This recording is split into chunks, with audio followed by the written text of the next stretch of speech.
Do you have solo economic dependency? That is, if you aren't working, you aren't making money. The Art of Passive Income podcast is the solution. Discover passive income models so you can enjoy life on your own terms. Let freedom ring. Hey, it's Mark Podolsky, the Land Geek, with your favorite niche real estate website, www.thelandgeek.com. And on this week's roundtable, we've got almost all the usual suspects. We've got Dude Buddy, the Nightcap Meister, the Nightcap OG, Scott Bossman. Scott, how are you? I'm great, Mark. How are you? I'm great. Good to see the newly aged out technician, Erik Peterson, after vacation, post-birthday. Erik, how are you? I'm good. Feeling refreshed. Good to see you. We've got another old man, Tate Litchfield, just had a birthday. How's it feel to be in the 20s now, Tate? No, I'm out of the 20s, Mark. Oh, no kidding. Yeah, officially on the downhill now. You know, it was one of those birthdays that it's a little rough. It was a little rough, but just don't remind me too frequently that I'm not a 20-year in my 20s anymore. Well, you're still the big papa. Yeah. The ageless wonder, the terrorist hunter, Mimi Schmidt. Mimi, how are you? Great. How are you? It's good to see you. I have to say, like, looking at all of you, I just feel very old. Very, very old. And, of course, last but not least, the Land Geek Sherpa for flight school, Scott Todd from scotttodd.net, landmodo.com. And if you want to automate your Craigslist and your Facebook postings, postingdomination.com/the Land Geek. And also learn some stuff at investorninjas.com. Scott Todd, how are you? Mark, I'm great. How are you?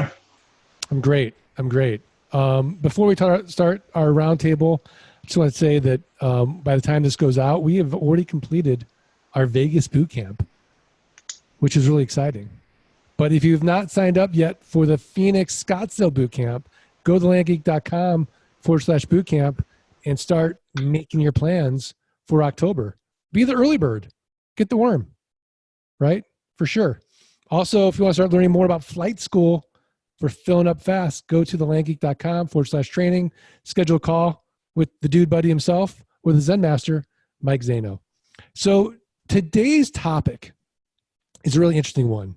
It is mindset myths. And we've all seen some people come into the land investing programs with sort of different myths in their head. And so I think we should just unpack some of them and explore them and see what everybody's been seeing. So we might as well start with the technician, Erik Peterson. What are some of the myths out there that you see? Okay. I think a common one is just, it seems like everybody's working in this county. That's the last place I should go. We hear that from, people coming into the community all the time. And the reality is that's not true at all. If we have a lot of other investors in that area, that's actually a good sign. And it shows that, property can be bought and sold in that area with relative ease. So that's actually a place you want to be. Now, can an area become oversaturated or too many investors in a given area? Not really. I mean, there's a county where a lot of us work, and I think a lot of people might have that perspective that there's too many people there, but the reality is I still buy and sell property in that area on a regular basis, and I know many others on this call do as well. So, I don't think that one's true at all. Yeah, I mean, I can even prove it's not true because this is an old business concept. Let's just call it the McDonald's concept, right? McDonald's spends millions of dollars doing market research before they open up a McDonald's. They'll do traffic counts. They'll look at demographics. They'll look at all these data points, and then they'll determine this is a good market for McDonald's. Sure enough, on that corner, who else pops up? Burger King, Wendy's, Arby's, Keep It Fresh, Subway. They all start competing on that one corner. Now, why doesn't McDonald's then just throw up their hands, or all these restaurants just throw up their hands and say, well, it's just too competitive? It's not. There's a market for all of them. And so it's the same thing, right? There's a strong demand for fast food, and that location is very strong. So they all go in there. They don't consider it competition. They consider it a good area. And that's the way that we should consider some of these counties where it appears that the market's saturated. It's not. It's a good county because there's demand for it. If you eat burgers and fries like me, then there's people out there that are eating raw land. Be there. Give it to them. Serve it up. Make sense? Absolutely. Yeah, and you see this in a number of different industries. Same thing with like in the hotel industry, right? They all sort of congregate on one sort of area. So that is a common myth, and hopefully it's been dispelled. The nightcap meister, hopefully sober. Scott, Always. what's some myths that you see? So mindset myths. I think we touched on one last week, and that is when you're done with your list in one particular county, you need to move on to another county. And that's something that I think people, they have a little misconception about, is that, when I get done with my list, I got to go somewhere else. But what people need to realize is that you can and you should remail.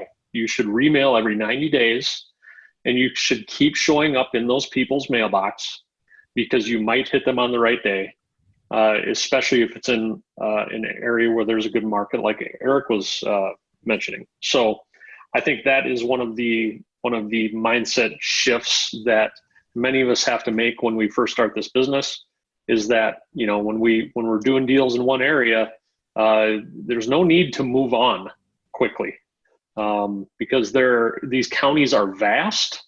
Now, if you want to move to a different area of the county, that's cool. But you're in that county, that county. There's no reason to cause yourself more stress in moving to a different county and having to learn all of the new systems and territories in that county. So that would be one of my mindset myths, I guess. I love it. So basically, stick with a profitable county and keep mailing it. It's that simple. Yep. Some people get bored making money. It's an interesting thing, but it happens. It's like they just want more complexity. They want more of a challenge.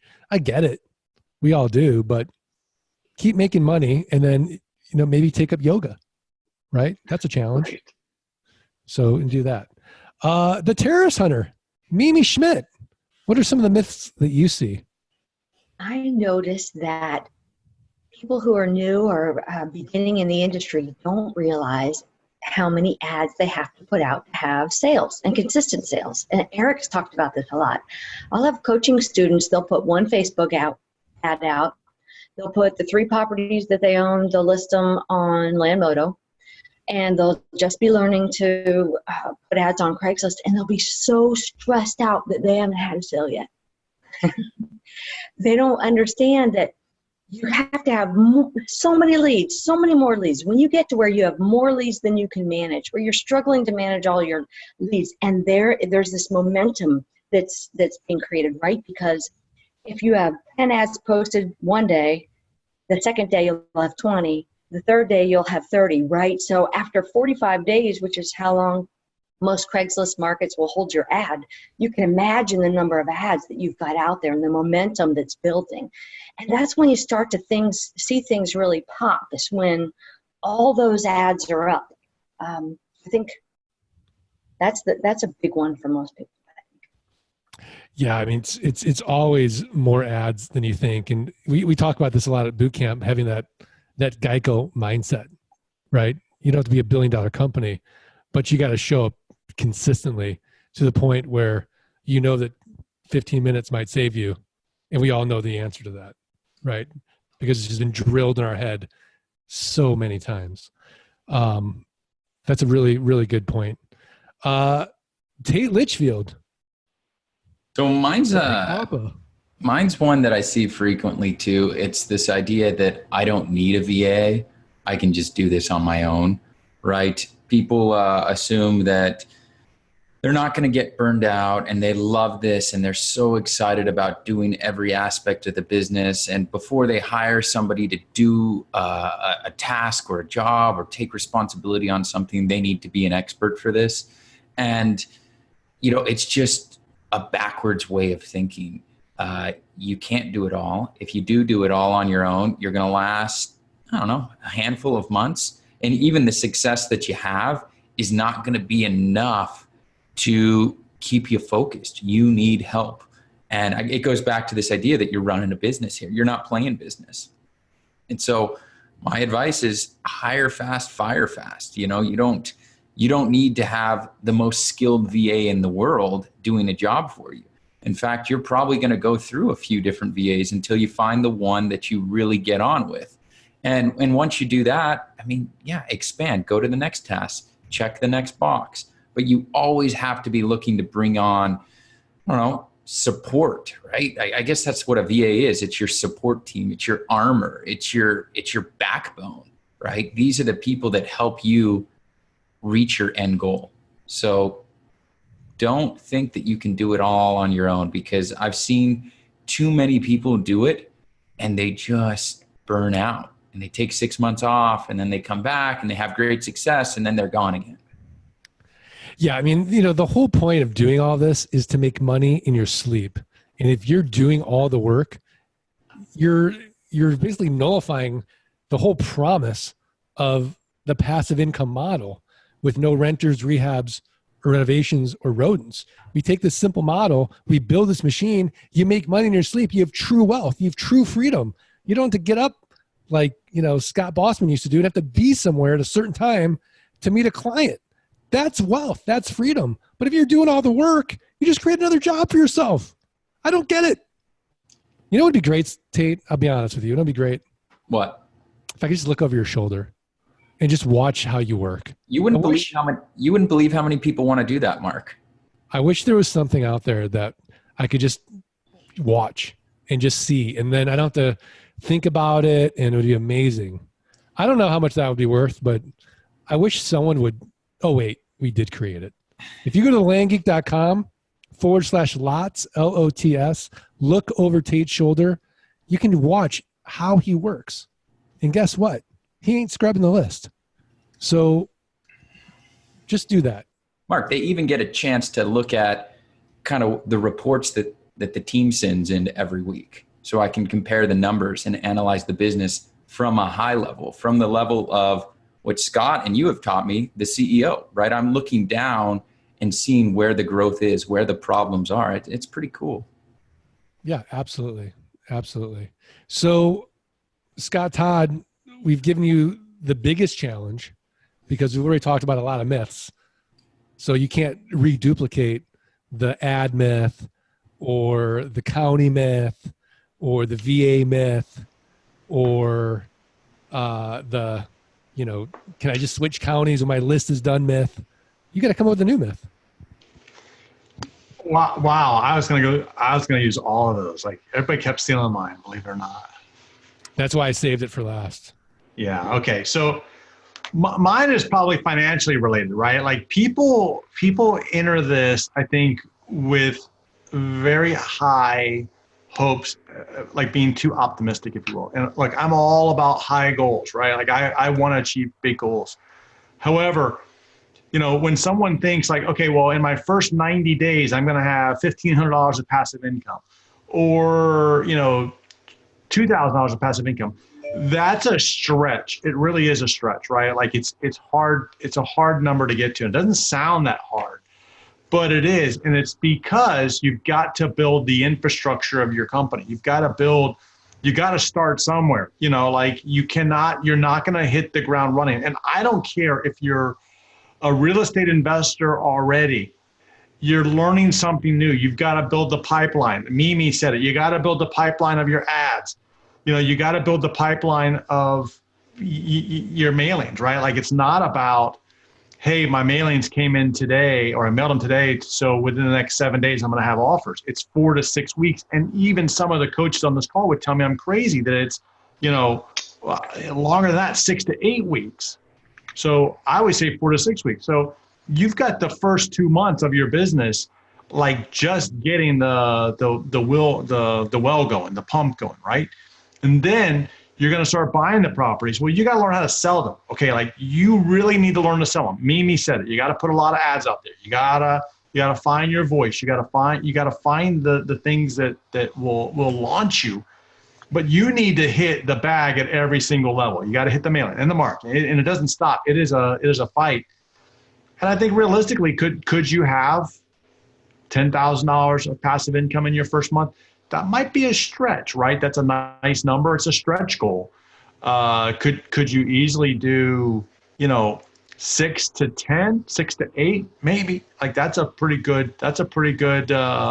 aggressive goal, but something that you can achieve. I mean, we have coaching students that are hitting great numbers. I mean, Tate and I are like rooting for someone right now. I'll leave their name out. We're rooting for them because Tate, how long have they been doing this? Like 9 months, maybe 7 months? Well, I guess probably like 7 months since they went through flight school and then started with me.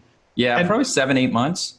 And they're literally hustling everything they have to try to get their 50th sale by tomorrow. That's their goal, not ours. That's their goal. 50 sales by tomorrow after let's say 7 months. I don't know the exact number.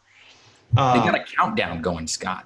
They got an hourly countdown, Mark. Yeah, it's like 26 hours, 32 minutes, and 16 seconds. Like, it's crazy. Yeah. That's the motivation, right? Like, that's the hunger, the motivation to do it. And I don't doubt that they're going to do it. Now, what's their passive income going to be? It doesn't matter, right? Like, it doesn't matter because, you see, they're hungry and they're attacking it, and then the numbers will follow. They're controlling what they can control. And then what will happen is the numbers and the passive income and the wealth and the time, all of it will come because of the patience that they have. And I don't do a lot of quotes, but I definitely love this one from Tony Robbins that says, what you think you're going to do in 1 year, most people overestimate what they're going to do in 1 year and underestimate what they'll do in their lifetime. So it doesn't really matter how long it takes someone to get to one number, whatever it is. It's a made-up number. Mimi, she just kept chiseling away at it. Scott Bossman kept chiseling away at it. We all just kept chiseling away at it. I think that's the difference. If you think, I'm just going to roll in here and hit 10 grand and be done, well, you need to right-size your expectations and then reapproach it and attack it like this one coaching couple is doing, because it is possible to do great numbers fast. Yeah, I love it. And then should I come up with a myth that I see? Why not? Got it. I think so. Not. You know what? One of the myths that I see is people telling me that they can't do a deal because they don't have the money. And that is just the saddest thing ever, because the money is really not a big deal in this business. It's finding the deal. You find any asset, it doesn't have to be raw land, anything, 25, 30 cents in the dollar, someone's going to help you do that deal. So don't ever think, well, I'm running out of money now, so I guess I can stop my mailing or stop my marketing or stop my machine because I'm out of money. No, go find the money. Just keep investing. It's an investment. I mean, look at it this way. If I told you, if you buy Tesla stock every quarter, and every quarter it's going to go up 300%, you just got to wait three months or 6 months to get your capital out. But then after you get your capital out, it's going to grow 300 to 1,000%. Would you say, well, I guess I just don't have the money for that stock anymore? You'd find the money. You would borrow. You would joint venture. You'd get creative. You'd call me up and say, Mark, I got a great deal. Give me some money. Of course. Anyone would invest. Go to your local bank and see what they're giving you on a savings account, and then start talking to your friends and saying, hey, if you're getting 0% on your cash on the bank, I can give you 8%, 10%, 12%, 15%. It doesn't matter. Get the money, do the deals, and build your wealth. It's literally that simple. But I think that's a huge myth. Scott Bossman, you see that? Oh, I totally see that. Yeah, talk to people all the time. I don't have enough money to be doing this. But really, when it comes down to it, you can use other people's money. You can do an option agreement. You can essentially double close on deals. You know, there are all different ways you can wholesale property quickly to other investors and make a quick profit and move on. So definitely something that I run into a lot talking to people. Yeah, I mean, there's money out there. Go get it. Yep. Don't let that stop you, for sure. So I thought this was a really good topic. Any last closing thoughts before we put the terrorist hunter on the spot and ask her for her tip of the week? No? All right. Mimi, you're on.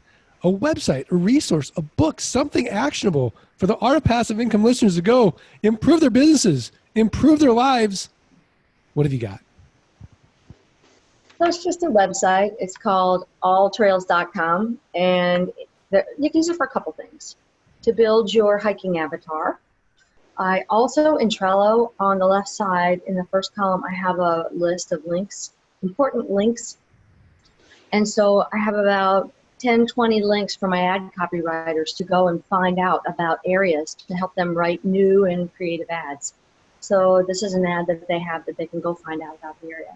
You can also make PDFs out of the hiking trails, include that in your marketing material. When I'm writing my letters to folks, I try to find new and interesting content that I can find to interest them in the area where I'm selling land. So I want to create credibility for why they should buy with me, but I also want to increase their interest in the area where I'm selling. So I can send them a link like this and say, hey, go check out the hiking trails in this area. You're going to love it, and you're going to definitely want to buy land here. So there's a couple different applications that you can use for these type of links, but I like this one in particular. All right. I love it. Alltrails.com. Fantastic. Well, I want to thank all the listeners, and hopefully you're getting a lot of value from the podcast. If you are, the biggest favor you can give is subscribing, rating, and reviewing the podcast. Send a screenshot of that review to support@thelandgeek.com. We're going to send you for free the $97 passive income launch kit. And you know what'd be cool, Scott Bossman? What's that? If we did an influencer contest. So if you are an influencer, and let's say you go on the Facebooks or the Twitters or some social media, and you say, just listen to the Art of Passive Income podcast roundtable, you put a link to it, and then show us how many likes or comments you get from that one comment. The person with the most, let's give them a free toolkit, $2,000. That's cool. Nice. That's a good, are you an influencer? Let's see. Show us. Prove it. How you like that? I like Very it. cool. I literally just came up with that. Only because I just wanted to show Scott Todd he's not the only one that comes up with good ideas. Right. Occasionally, I come up with one. Scott, do you like it? I do like it. If we can get 100,000 shares, that'd be great. If we can beat the popsicle company. If we could beat the popsicle company. So that was kind of a play off the popsicle company idea. Which nobody's going to know what we're talking about. Because that podcast that we just recorded where we talked about the popsicle idea, that will come out, 5 months from now? Maybe even later. So, yeah. Maybe later. So I guess I better explain what it is so that people are like, I got it. Or should we just let them? No, you should explain it, but I still get credit for the idea. Okay. So basically, we recorded another podcast, just Mark and I and a guest, before this one. And I said that the popsicle company, you guys know the popsicle company, right? They make the popsicles. You guys all remember, maybe Tate does not. Tate definitely doesn't. Because I don't even know if they had popsicles when he was growing up. He's so young. But everybody else is going to remember this. Mimi, I know you're going to remember this. The popsicle company. when we were growing up, there was 2 popsicles in a bag, right? Like 2 popsicles, and you'd have to take them and you'd put them on the counter and you'd break them, right? Like you'd break them, and like sometimes you're like, bam, you take the knife out. You had to like, I don't know, get brutal with the thing. So the popsicle company, some time ago, they went to singles. They're each in their own little sleeves, and so they said, listen, if you guys retweet this 100,000 times, we will bring back the single popsicle, the 2 popsicles in one bag. And it did. They did it. They achieved it. So they're bringing back the single popsicle. I don't know if it's a special event or what. So I was telling Mark, we need something like we can give away, like something that we can give away so that people will like share what we have like 100,000 times, like the popsicle company. And, it took him a little while, but he did come up with this. I think it's a great idea. I just came up with it organically. Thank you. Yeah. You only had like about an hour to come up with the idea, but that's okay. It's okay. Better late than never. Look, I'll take it. When you get to my age, I'm lucky to generate any ideas without ginkgo biloba or massive amounts of caffeine. By the way, you gotta remember to take that. Tate has no idea what we're talking about. I guess we should recommend Stranger Things to Tate so he can see how we grew up in the 80s. Oh, yeah. Yeah, I saw that show. It was good. Yeah, Is that really how you guys grew up? You could just ride your bikes anywhere you wanted and play our Yeah, miles away from the house. No idea. Our mom wouldn't even know that we were riding miles from the house, going to the mall. We would jump into a lake. So we were swimming unsupervised, jumping our bikes into the lake 2 miles from the house. Mom didn't even know. No cell phones to track where you are. Your parents couldn't call you. They told you what time. Be home for dinner. Okay, be home for dinner. You could leave early. They couldn't contact you all day long. There was no phoning in. There was no phoning home at all. There's no ET phone at home. You were out. It was freedom, man. It was great. It does sound nice. It does sound really nice. Yeah, it was incredible. I mean, And then we all wanted cell phones. What the heck were we thinking? What were we thinking? yeah, I know. Like my wife yelled at me the other day. She's like, "Why are you tracking, our son?" Because I'm like, "Well, he's at the mall with my other kids. I just want to know when he's leaving." But in the 80s, there would just be no way to know. Oh, yeah. So, something to be said for that, I think. Anyways, thank you, dear listener, for putting up with our tirade. All right, we ready to do this? 1, 2, 3. Let freedom ring. All right. Thanks, That's everybody. really good with the Bearland not here. Well, I hope Bearland didn't hear that. He can't get the. They don't have the internet where he is. He's living the 80s life. Yeah, exactly. In the Stranger Things, The upside down. That mall that they have. It's in Indiana. Yeah. So I was curious. I was like reading about the mall. So they found an old abandoned mall in north of Atlanta, and they went in there and they recreated it back to 80s style. And I'm like, oh man, that's crazy. So they have like this 80s mall that they use just for filming Stranger Things. Huh. That's Good to really know. cool. I'm like on like episode 3 of season 1. And then my wife's hazing me. She's like, "Why are you watching a kid show?" Why? It's Stranger Good Things. show. It's taking me back to my childhood. Yeah. I liked it a lot. It was good. Yeah. So, and plus, Winona Ryder's in it. She's very 80s. Matthew Modine, very 80s. Can you name 3 80s movies that Winona Ryder was in? E.T. She in E.T.? Beetlejuice. Beetlejuice. Heathers. Heathers. I don't know about the other one. There were a ton of them, though. There's a ton of them. I can't help you because I don't remember, but I thought I'd ask the question. If Zana was here, Zana would Yeah. know. yeah. Yeah. Is Zano in the dojo or saving lives? That's a good question. I think he's in the dojo today. He's in the dojo. Yeah. He's preparing for boot camp. He's probably shopping to get ready for boot camp. Got to get a new hat, right? That's right. Scott and I are talking like, this boot camp's gonna be super scary. It's the first time we're actually on the strip in Vegas. So there is some method to the madness of having this thing in July, so nobody wants to leave. Go on the strip. 12 on Get Tuesday. in trouble. I think we'll have a great attendance on Friday. Saturday morning, that's another story. We'll see about that. As a glue gift, we'll have like hangover cures we're handing out. You know, I say that, but the reality is people want to learn. They know how good this event is, and they'd be crazy not to be there. Yeah, I think that should be a separate thing, is go to Vegas and enjoy the excessiveness of all things Vegas.